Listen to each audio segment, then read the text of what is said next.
He loved his family and loved serving this state and our country. He dedicated his life to our country. For 50 years, one question followed Lindsey Graham into every campaign stop, every interview, every quiet moment away from the cameras. Why has he never married? And for 50 years, he answered it the same way every politician learns to answer questions they don't want to sit with a joke, a shrug, a quick pivot back to policy. But behind that practiced deflection was an answer far more specific, and far more painful, than anyone watching from the outside ever guessed. It didn't come from Graham himself. It came from the one person who had lived inside that answer since she was a child, his younger sister, Darline Graham Nordone. To understand why Lindsey Graham spent his entire adult life without a wife, you have to go back to a small town called Central, South Carolina, and to a business his parents ran called the Sanitary Cafe, part restaurant, part pool hall, part liquor store, the kind of blue-collar operation that asked everything of the people who ran it.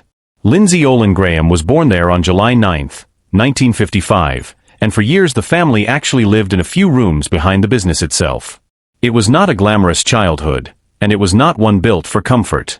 It was built for work, and Graham absorbed that lesson early, spending long hours alongside his parents, Florence James Graham and Millie Graham, long before anyone imagined him one day sitting on the Senate Judiciary Committee.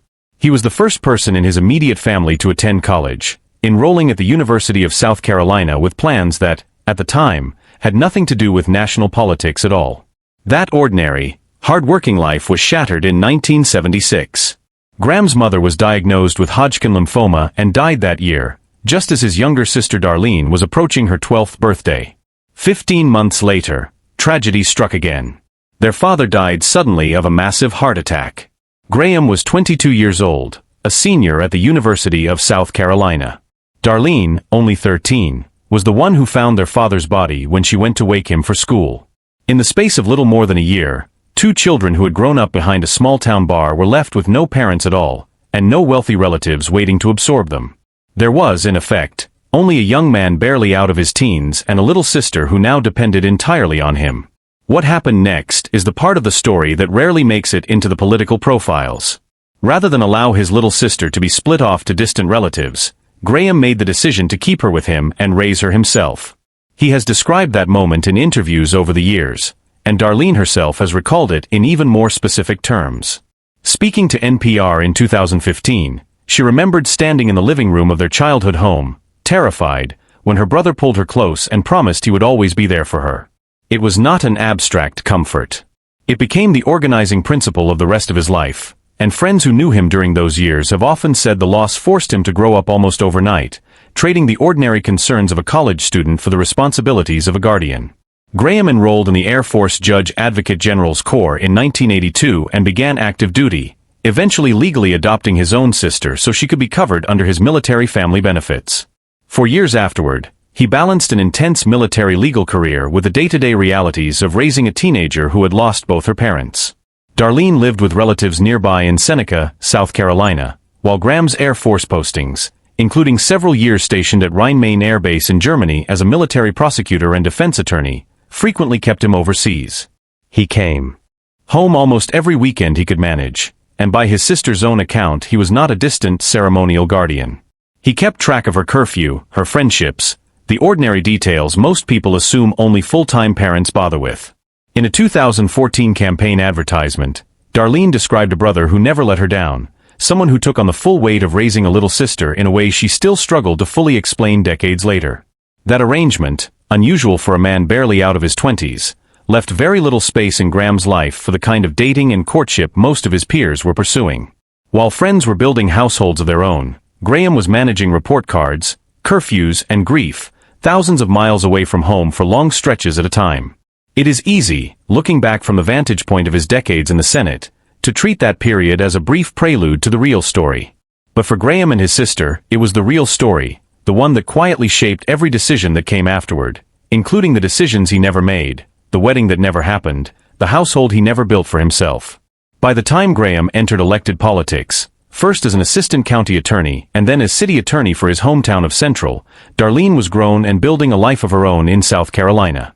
Graham's political rise was rapid and, in Washington terms, remarkably durable. He won a seat in the South Carolina House in 1992, moved to the U.S. House of Representatives in 1994, and was elected to the Senate in 2002, succeeding the long-serving Strom Thurmond. He would go on to win re-election repeatedly over the next 2 decades, building a reputation as one of the chamber's most recognizable and unpredictable figures, a close friend and ideological partner of the late Senator John McCain during the years the two were informally known, along with Senator Joe Lieberman, as part of a tight bipartisan foreign policy bloc that colleagues nicknamed the Three Amigos.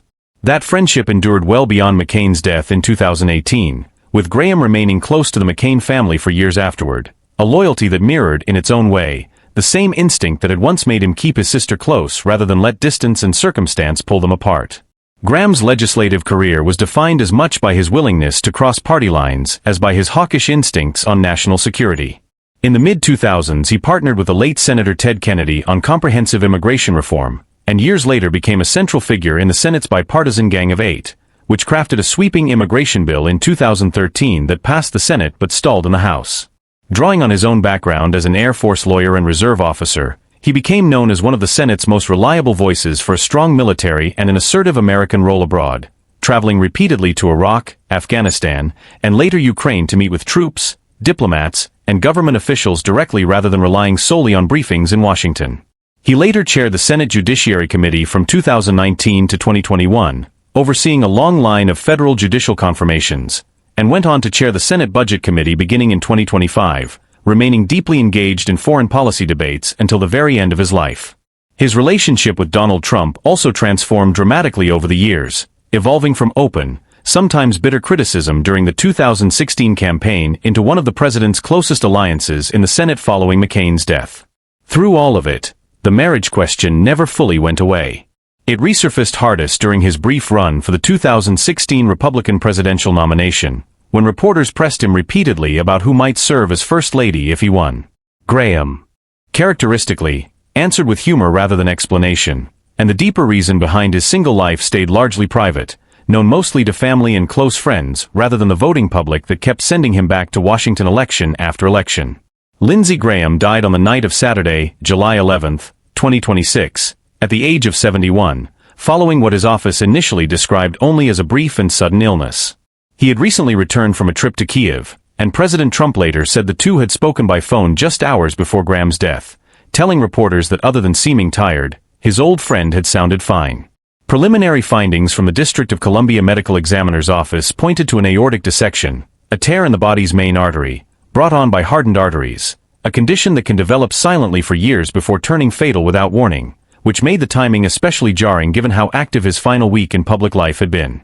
Tributes arrived quickly from across the political spectrum, from the Trump White House to Democratic colleagues who had sparred with him for years, many of them noting that Graham died as the only sitting U.S. senator who had never married, a fact that had trailed him through his entire career in Washington and that took on new meaning almost immediately. Colleagues who had known him for decades spoke less about his voting record in those first hours and more about his loyalty, his humor under pressure, and the sense that behind the combative television appearances was a man who measured his life by the people he showed up for. It was in the days that followed that his sister's role in his story moved, for the first time, from the margins to the center. South Carolina Governor Henry McMaster, acting on a public recommendation from President Trump, appointed Darline Graham Nordone to serve out the remainder of her brother's Senate term, making her the first woman to represent South Carolina in the United States Senate. At the announcement, McMaster described Graham as a man who had cared for his little sister decades earlier, and said it was now his honor to ask her to finish his work in return. Nordone, visibly moved, told reporters simply that Lindsey had always been there for her, and that she intended to return the favor, closing a circle that had begun more than 5 decades earlier in the rooms behind a small-town bar. What her account ultimately reveals is not a hidden scandal or a secret relationship kept from public view. It is something plainer and, in its own way, far more affecting. Lindsey Graham never married because, in the most literal sense, he had already built a family decades earlier, when a 22-year-old law student chose to raise his grieving little sister rather than let her be scattered among relatives who barely knew her. Every joke about a rotating first lady, every deflection in a campaign interview, sat quietly on top of that original decision, one that his sister only spelled out in full after the country had already lost him. In choosing her over and over, across a lifetime spent in uniform in courtrooms, on military bases in Germany, and eventually on the floor of the United States Senate, Graham made a kind of vow most people never have to name out loud, and kept it without complaint until the day he died. It is a quieter legacy than the headlines about immigration bills, judicial confirmations, or foreign policy fights that define so much of his public life. But for the sister who lived inside it, who buried both her parents before she turned 14 and found in her brother something steadier than grief, it may be the only legacy that ever really mattered. Proof that the family he never built through marriage, he had already built, unmistakably, through devotion, decades before the country ever learned his name, and long before it finally understood why he stayed alone.